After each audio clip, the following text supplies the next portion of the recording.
Hi everybody, welcome to a new edition of Let's Talk About Education with Antonio Corrales. As you may know, literacy has been a topic in education for years.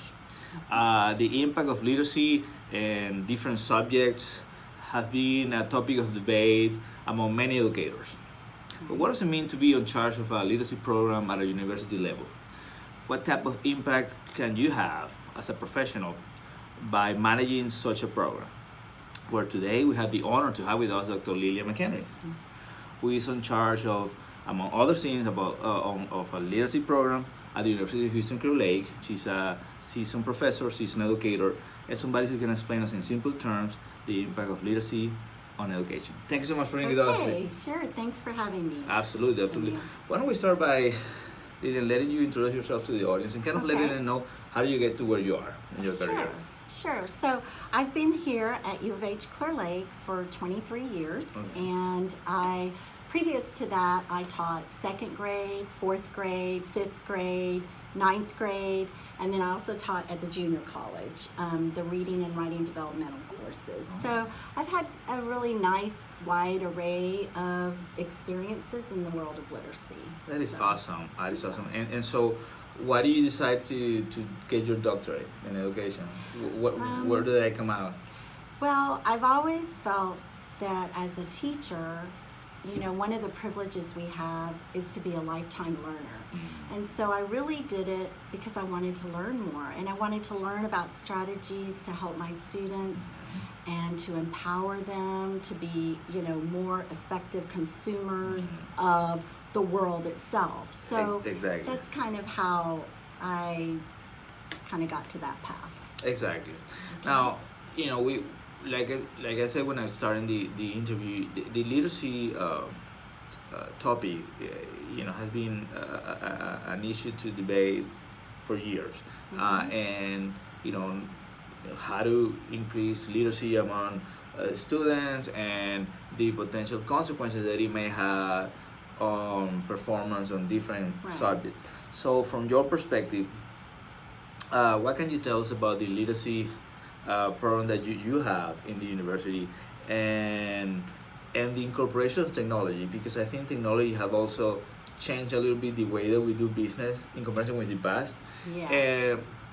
But it's still, you may still have certain things that you have to keep doing the same way, even with technology or not. And I think people misperceive that, okay, we have technology now, so now we don't have to read, or now, I don't know, the way that we measure fluency, or we measure comprehension has changed because of technology, and that may be a misperception. So first, tell us a little bit about the literacy program that you have in place, and what is your opinion of the changes that the literacy program may have experienced with the incorporation of technology? Okay. All right, so our literacy clinic here at the university is run through the Center for Educational Programs, and we've been in existence for about 25 years. And one of the powerful things about the center, Antonio, is that we have our senior teacher candidates and our master's level students working with kids from the community who need help in the area of reading and writing. So we come up with very individualized programs. One of the kind of key tenets of our program is that no child will experience the same literacy experience in the clinic because it is all fine-tuned and individualized for that child.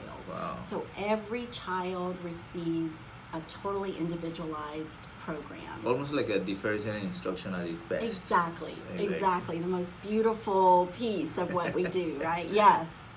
So how do you guys do it? You guys, for example, if you receive a child that it may be, because the reading level is still a big issue in schools nowadays, and you and I know that we may have kids in high school that are not reading at the grade level, or they're behind. So let's say that you receive a child at a particular grade level.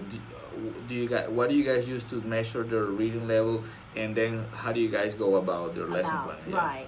So the students are trained in various diagnostic tools, like we use informal reading inventories, we use the DRA, which is used a lot in districts around here, the BAS, the Nelson-Denny. We use a variety of instruments to formally assess the student and find out what their strengths and weaknesses are. And then based on that, we come up with an instructional framework. And the framework is very contingent upon what are the students' passions and interests. So if a student loves dinosaurs, or they love, Minecraft, or they love, whatever it is that they're passionate about, we find reading materials and literacy experiences. Maybe we go online, and find things that are written about Minecraft or about some kind of video game that they're interested in. And so that's kind of how we design the instruction. That is super interesting. Yeah. And for how long does the program go? Like I said, you start the whole school year, or you have? It's 9 weeks, and we do it in the fall, in the spring, and also in the summer. So it's and many parents just sign. We have many students who have been with us for 4, 5, 6 years, and not because they're not at grade level, but the parents want to continue to get that reinforcement. So it's really interesting to see that once parents experience that kind of instruction, they really get sold on it. Absolutely. That it's individualized. And what Sure. what about have you guys started seeing an impact on other core subjects after they start mastering? Well, we do a lot of cross-curricular instruction, so we'll incorporate social studies or science. And with technology, I love technology, and a lot of my students love it. And I say, technology, if that is the best way to get a student's interest and to get them engaged, then that's what we use. But if not, we use something else. Like it doesn't. With the advent of technology, though, I think we have another layer of literacy, Antonio. We really have to teach our students how to be consumers of technology. That not every website is created equally. Exactly. Some have more well-researched information. Others have an extreme bias that exists within the website.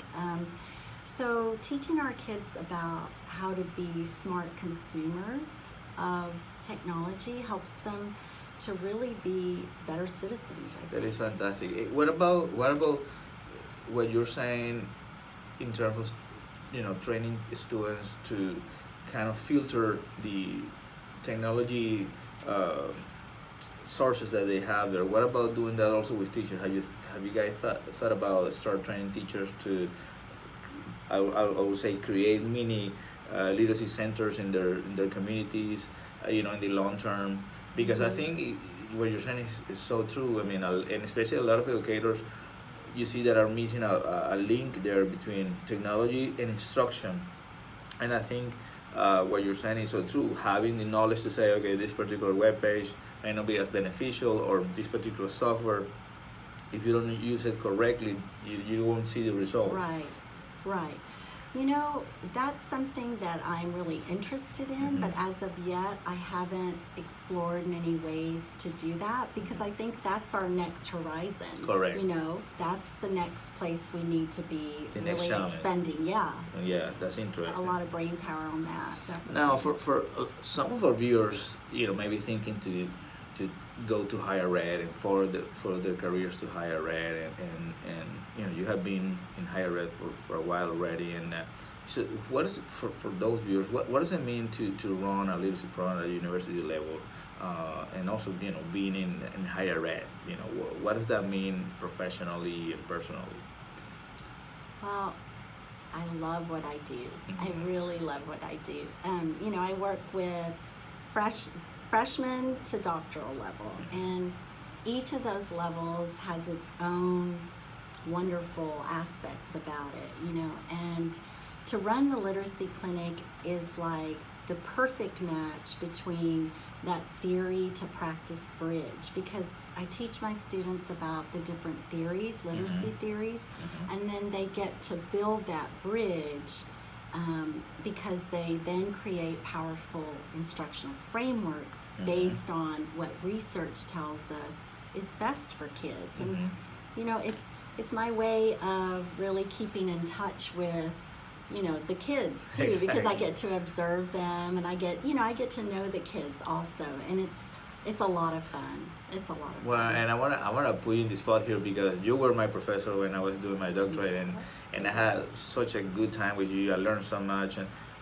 what does it mean teaching doctoral students um, literacy? Because you literally taught me how to write, how to start writing a dissertation, and it's a totally different ballgame when professionals who have been in the field for several years, administrators, teachers, get into the doctoral program. They literally have to rewire themselves on how to write.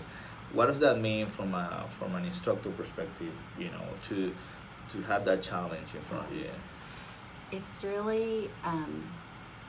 really one of the biggest honors I have to be part of that, because you see like the best of the best. I mean, our doctoral candidates are the best, and they come in, and every week I learn from them, and then you see them grow. There's these huge, because they're very smart people, the leaps are like, just monumental, oh, I get it. This is how I need to put it together, And so it really is exhilarating, and it just energizes me. And it's a hard class to teach because you're really teaching them about the culture of being a scholar at this level.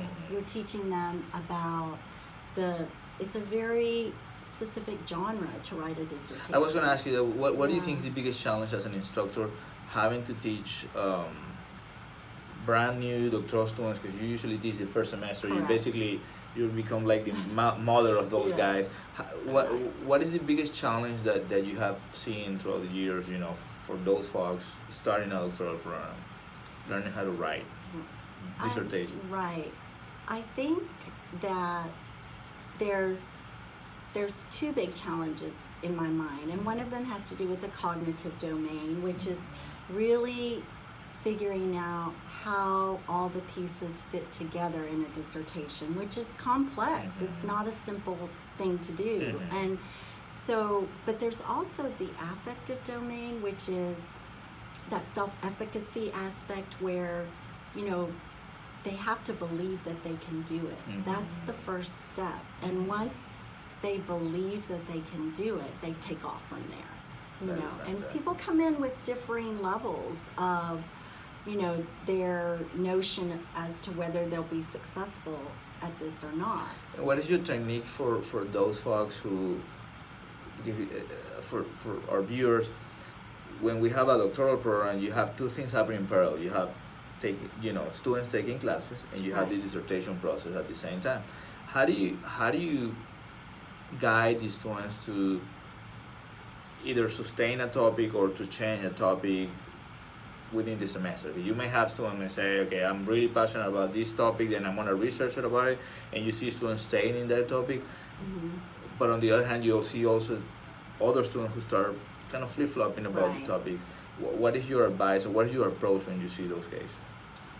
Well, I think you have to really kind of dig deep and find out, a dissertation topic is kind of like a marriage. Exactly. You're going to be with that topic for a long time. Exactly. And you better really like it, and you better really want to, live, eat, sleep, breathe it, And so I tell students, maybe you haven't reached the part of the topic that you're most passionate about, because it's that funneling, where you have to get at a piece that is manageable to research and finish, because part of the process is to finish. Exactly. We can't stay in school forever. Exactly. So yeah, That is a really good thing.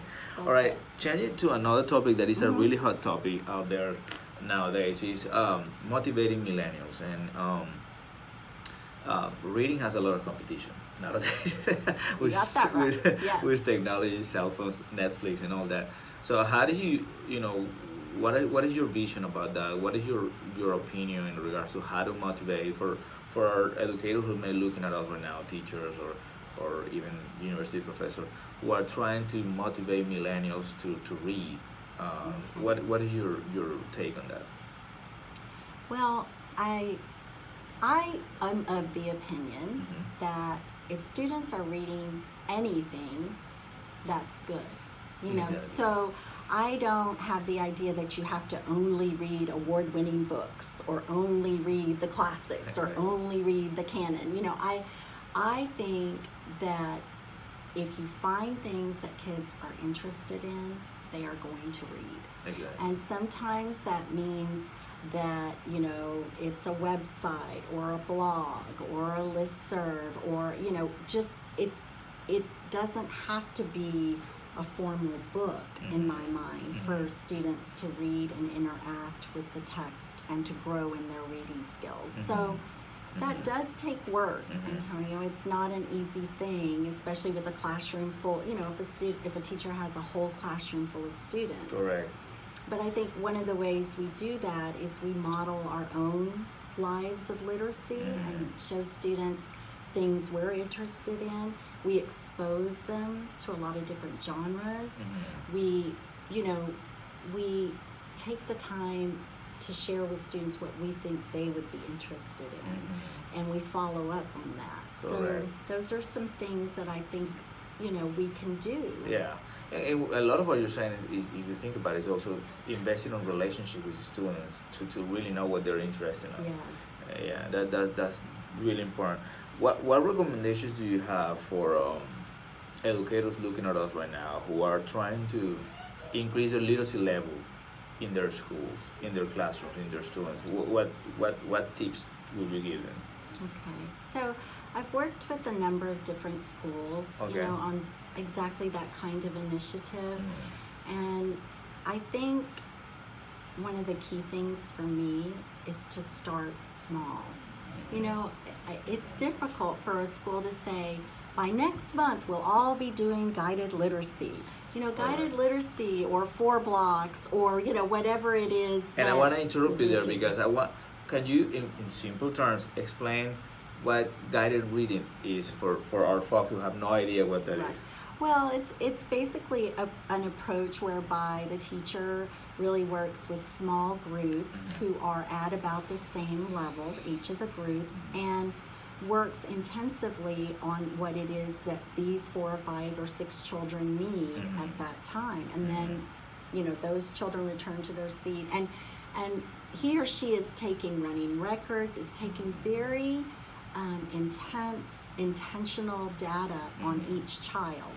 And then that group returns to their desk and then another group comes. And it's based on different levels that you put students in levels of text that are manageable for them. All right. So Fountas and Pinnell, you know, have done us a great service by really leveling books for us and which is really important because you want students to have their reading level books, right? Yes. So they're not, you know, the key is for students to never be in text that is so frustrating that, you know, they reaching the frustration level, what they call the frustration. Yes, you want it at their independent or their instructional level.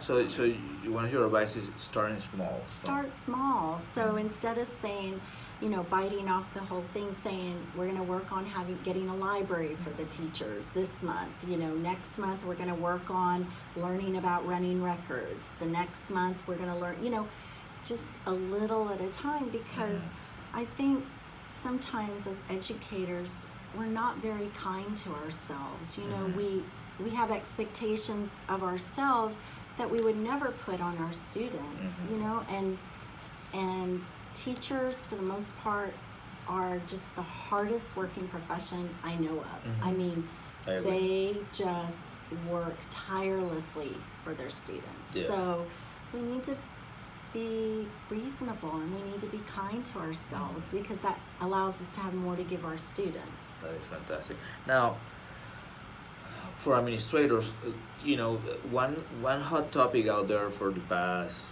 years has been school librarians, and we have seen years ago, I don't know, 4 or 5 years ago, we saw that school leaders start eliminating librarian positions and substituting by staff that had, you know, wasn't trained and basically start substituting.